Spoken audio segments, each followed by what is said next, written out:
Welcome back to Blockchain Pill. My name is Alex, and today we'll have a look at what's been happening on the Internet Computer Protocol the past week. And unless you've been living under a rock, you know that the ICP price literally exploded to the upside, and we almost hit $12. And it feels like it's only been like a month ago when ICP was trading at close to $3. And look at us now hitting $12 and breaking through all the resistances that we thought were there. We went through them like a hot knife through butter. For the past couple of days, we've seen insane amounts of bull posting. But I think the good part with bear markets is that after those huge drops, the only people that are still holding the tokens are those who will not sell after a 50% gain or even a 100% gain. Like, we are here and are holding ICP probably for the rest of our lives. We will not sell ICP at $20, we will not sell it at $50. Hell, we will not sell it at $100. So I think that the people that are holding ICP now are crazy,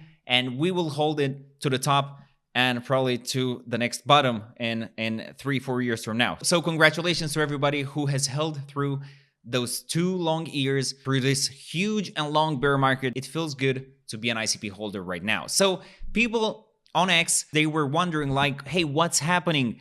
Why is ICP pumping? Well, listen, the Dfinity team has been working non-stop those past years, and although the price didn't reflect it, like, they have been building the future of the internet, and people are only now starting to pay attention to it. So we've had the ckBTC integration that the Dfinity team released earlier this year, and we haven't really seen adoption or movement with ckBTC until Bioniq built the fastest BTC ordinal marketplace. And we've seen a huge increase in ckBTC transactions and a lot of inscriptions and pretty much a lot of activity with ckBTC because they are fixing a problem. More recently, we've seen ckETH, another huge innovation for which we'll see a lot of applications similarly to what we've seen for ckBTC. So this is only the beginning. Now, there is another thing. There is Dominic, who went and presented a fully on-chain recycling credits platform at COP28. My fellow ICP content creator Jerry Banfield did a video on this, which I recommend you go watch. It will explain to you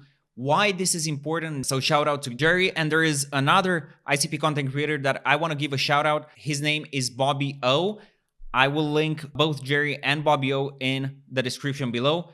BobbyO, I stumbled across his videos a few weeks ago, and man, this guy turns you into an ICP bull. ICP is building the next internet. They are building the future of Web3. So that is that. There may be a small retrace. Do not get scared away. Do not fumble your ICP bag. Do not sell your bag if you bought lower and you think, profit is profit. I recommend you don't do that. Of course, you don't have to listen to me. You do whatever you want with your money. There's actually one more thing that I want to touch. I've seen on X that there have been some people from outside the ICP community who have been mocking the holders, and there's been this guy especially who mentioned that he sold his ICP bag to go all in on Kaspa, and now that Kaspa is down and ICP pretty much doubled, you guys went and tell him that he's wrecked. Like, how is it going? And being mean to him. I think it's important now that a lot of people will be looking at the ICP ecosystem and trying to learn about ICP, that we welcome them with open arms and invite them to learn more about ICP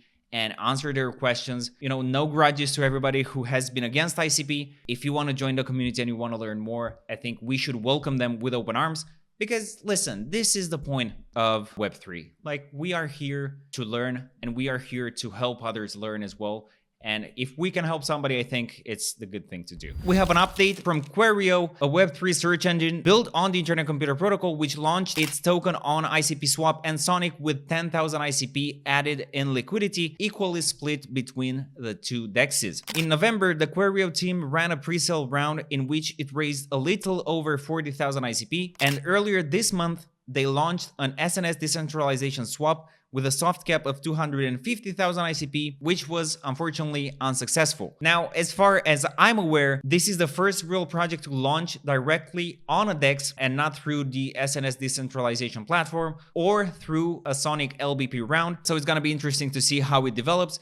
Of course, there have been projects that launched directly through DEXes, but those projects are known as meme tokens. So we've had Sneed, and then we have the other one, which has really great memes, the Wind Doge. token, which we really haven't covered, but you know, there we go. There is the coverage, Windoge. So yeah, looking forward to see how this will develop for Querio. We've also got an update from the BoomDAO team regarding the on-chain multiplayer roadmap milestone. The team announced that they have successfully finished building the on-chain multiplayer framework and are ready to help ICP games get fully on-chain. And this is great news because we kept hearing that the next bull run will be about gaming and on-chain games. And this is the funny part, that on-chain games are only possible on the Internet Computer Protocol, and BoomDAO with its infrastructure is making it a lot easier to have fully on-chain games. The BoomDAO team goes on to mention that there is a massive potential in exploring slow-paced multiplayer game genres such as turn-based and time-based games. Moreover, the on-chain multiplayer framework makes it seamless for any developer to configure their multiplayer game in a canister smart contract, as we mentioned, and I'm personally looking forward to see the first fully on-chain games on the Internet Computer Protocol and how they will leverage the BoomDAO tools. And I think we can all agree that those tools are necessary for the ecosystem and they will fast-track the development on the IC. So if you're a game developer who wants to have their game on-chain, ICP is the platform to pick. Last week, we had Bruno Calabretta, the Indonesian ICP Hub leader, on a podcast where we discussed why and how ICP will change the way we do things online. The discussion was very insightful, and I have to admit, Bruno was one of the most passionate people that I've heard speak about the Internet Computer Protocol, maybe at the same level with Dominic Williams himself. So I really recommend you guys go and watch this video, especially if you never heard him talk about Internet Computer Protocol, or if you haven't really, watched or listened a lot of stuff about the Internet Computer Protocol, and this is the first video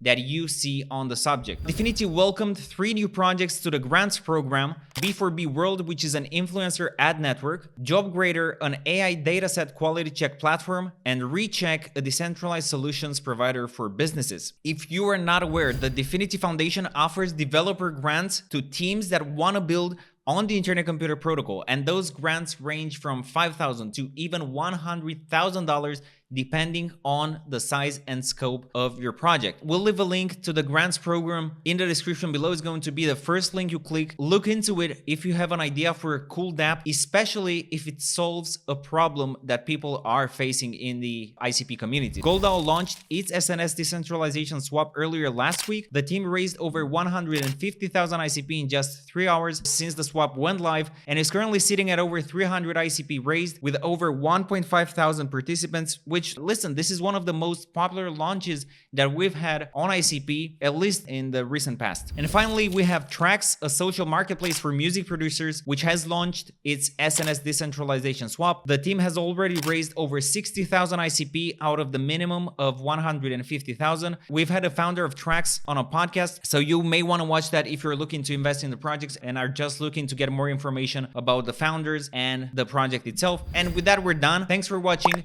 and I'll see you in the next video.